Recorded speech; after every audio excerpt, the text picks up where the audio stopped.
Hello बच्चों, चलिए प्रश्न को पढ़ते हैं और समझते हैं। यदि साइन थीटा प्लस अल्फा बराबर ए है, साइन थीटा प्लस बीटा बराबर बी है, तो सिद्ध कीजिए कि cos 2 alpha minus beta minus का 4ab cos alpha minus beta बराबर कितना होगा। 1 - 2a का वर्ग माइनस 2b का वर्ग ये होगा। ये हमें सिद्ध करना है। यहाँ पर प्रश्न को हल करने से पहले हम लिखते हैं प्रश्न के लिए मुख्य अवधारणा।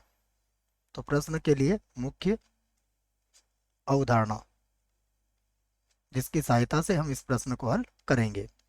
मुख्य अवधारणा में हम त्रिकोणमिति के कुछ सूत्रों को लिखेंगे जिसका प्रयोग यहाँ पर किया जाएगा। सबसे पहले हमें पता है कॉस 2a का सूत्र, अर्थात कॉस 2 थीटा का। ये किसके बराबर होता है? 2 cos² थीटा माइनस 1 के। एक तो हम इस सूत्र का प्रयोग करेंगे। उसके बाद हमें यह भी पता है कॉस a प्लस बी का सूत्र या फिर a माइनस बी का सूत्र। कॉस a माइनस बी बराबर क्या होता है? कॉस a कॉस b और फिर आ जाएगा plus sine a sine b के बराबर। तो ये कुछ सूत्र हैं बच्चों जिसको प्रयोग हम यहाँ पर करेंगे। और भी सूत्र होंगे तो उन्हें हम वहीं पर समझ लेंगे और लिख भी लेंगे।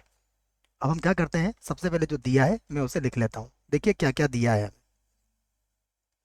दिया है, हमें दिया है साइन थीटा प्लस अल्फा बराबर कितना है? ए। उसके बाद sine theta plus beta, theta plus beta बराबर कितना दिया हुआ है? बी। अब हम जानते हैं कि यदि हमें इसमें इसकी सहायता से क्या मान निकालना है, cos alpha cos theta plus alpha का। तो कॉस थीटा प्लस, लिख लीजिए आप, तो थीटा प्लस अल्फा बराबर कितना हो जाएगा? वर्गमूल के अंदर 1 - a का वर्ग। क्यों? क्योंकि सूत्र होता है sine square theta plus cos square theta का मान कितना होता है बच्चों? 1 होता है। तो ये 1 minus sine square theta plus alpha हो जाएगा। इसी प्रकार इसको भी लिख सकता हूँ मैं। तो यहाँ से हो जाएगा कॉस थीटा प्लस बीटा। ये किसके बराबर हो जाएगा? वर्गमूल के अंदर 1 माइनस बी के वर्ग। यहाँ भी वही सर्व समीकरण लगी है। Sine square theta plus cos square theta बराबर कितना होता है? 1 होता है बच्चों। अब ये दो मान हमारे पास आ गए।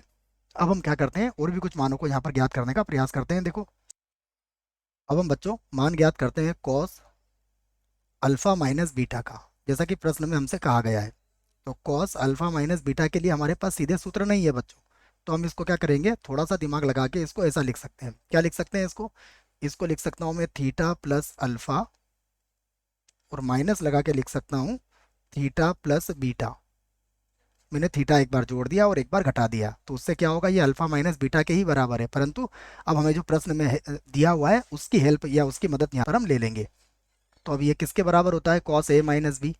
तो ये हो जाएगा कॉस थीटा प्लस अल्फा, उसके बाद cos theta plus beta, cos A cos B, फिर होता है प्लस का साइन ए साइन बी। तो साइन ए कितना हो जाएगा? ये होगा थीटा प्लस अल्फा, उसके बाद साइन, ये हो जाएगा थीटा प्लस बीटा। अब बच्चों इसके मान रख लेते हैं। तो ये होगा वर्गमूल के अंदर किसके बराबर होगा? ये 1 माइनस ए का वर्ग। फिर से होगा वर्गमूल के अंदर, ये हो जाएगा 1 माइनस बी का वर्ग, और प्लस ये ए के बराबर है और ये बी के बराबर है। हम चाहें तो इसको समीकरण नंबर 1 भी बना सकते हैं।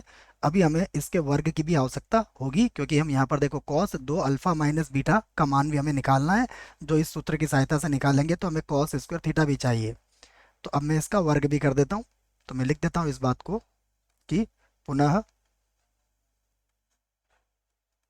अब हम ज्ञात करेंगे cos square alpha minus beta का मान। तो ये क्या बन जाएगा? a प्लस बी की घात 2 से खोल देंगे इसको। ठीक है, मैं उसको पूरा लिख देता हूँ। ये हो जाएगा 1, अगर इसका वर्गमूल पूरा खोले तो माइनस ए का वर्ग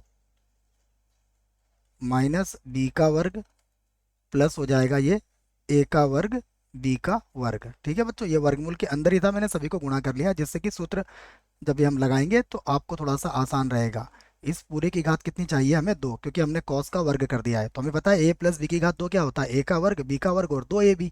तो मैं यहाँ से लगा दूंगा सबसे पहले a का वर्ग, तो इसका वर्गमूल हट जाएगा। तो 1 माइनस ए का वर्ग माइनस बी का वर्ग और प्लस हो जाएगा a का वर्ग बी का वर्ग। ये तो a का वर्ग हो गया, और प्लस बी का वर्ग करेंगे तो फिर हो जाएगा ए का वर्ग बी का वर्ग, और फिर लगा देंगे 2ab, तो 2ab में क्या आ जाएगा ए बी, और वर्गमूल के अंदर वही रहेगा जो है, क्या मिलेगा 1 माइनस ए का वर्ग माइनस बी का वर्ग और प्लस ए का वर्ग बी का वर्ग।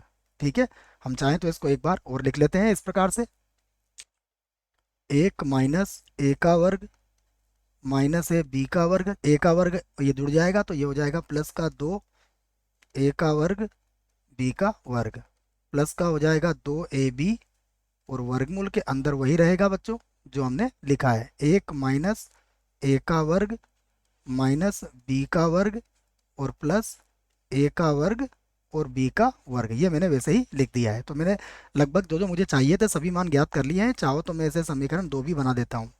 अब हमें जो सिद्ध करना है हम उसका बायां पक्ष लेंगे और इस प्रश्न को हल करेंगे। तो अब मैं लिख लेता हूँ प्रश्न का बायां पक्ष। यहाँ से लिखेंगे बच्चों बायां पक्ष। देखिए बायां पक्ष क्या है हमारे पास, देख लेते हैं। यह है cos 2 alpha minus beta, cos 2 alpha minus beta, ये है। उसके बाद क्या है, उसके बाद है माइनस का 4ab, माइनस का 4ab, और फिर क्या है cos alpha minus beta, cos alpha minus का बीटा।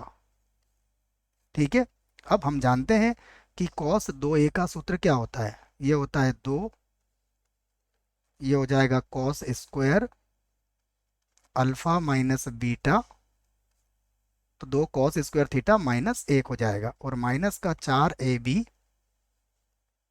यहाँ पर हो जाएगा कॉस अल्फा माइनस बीटा।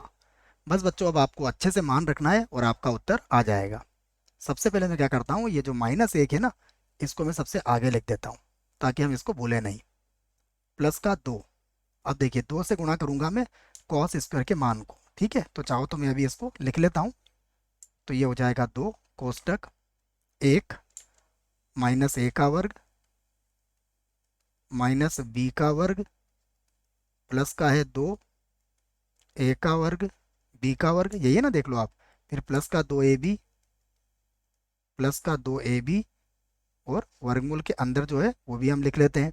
वर्गमूल के अंदर क्या है, 1 माइनस ए का वर्ग माइनस बी का वर्ग और प्लस ए का वर्ग बी का वर्ग, प्लस ए का वर्ग बी का वर्ग। ठीक है, ये आ गया हमारे पास मान। -1 को हमने आगे लिख ही लिया है। अब माइनस का 4ab, माइनस का 4ab, और अब हमारे पास कॉस a माइनस बी का मान कितना है, देखो इसको भी लिख लेता हूँ मैं। तो ये कितना था, ये था वर्गमूल के अंदर हो जाएगा ये 1 माइनस ए का वर्ग माइनस बी का वर्ग प्लस ए का वर्ग बी का वर्ग, और उसके बाद प्लस कितना है देखिए, प्लस ab, प्लस ab। इस पे भी मैंने कोष्टक से इसको बंद कर दिया है, -1 आगे लिख लिया है हमने। तो ये -1 तो वैसा ही रहेगा।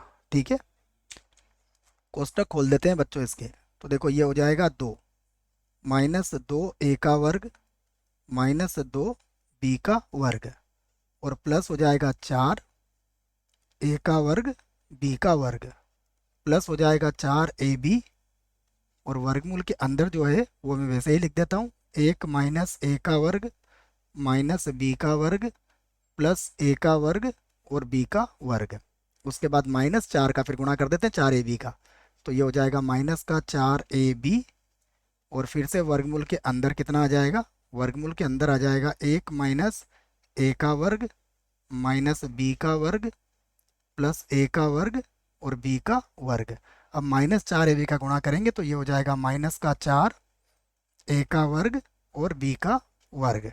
अब जो कट रहा है उसे काट लेते हैं और उसके बाद हमारा उत्तर भी आ जाएगा। देखिए -4 ए का वर्ग बी का वर्ग है प्लस 4 ए का वर्ग बी का वर्ग है।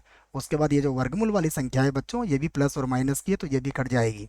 तो अब हमारे पास क्या आया देखो, 2 में से 1 जाएगा तो कितना बचेगा, बचेगा 1 -2 ए का वर्ग और -2 बी का वर्ग। ये क्या है हमारा, ये है हमारा दायां पक्ष। ये हमारा क्या आ गया, दायां पक्ष। तो यही हमें लेके आना था, अर्थात हम लिख सकते हैं सिद्ध हुआ। यहाँ पर क्या लिख दिया हमने, सिद्ध हुआ। आशा करता हूँ बच्चों प्रश्न का उत्तर समझ में आया होगा। धन्यवाद।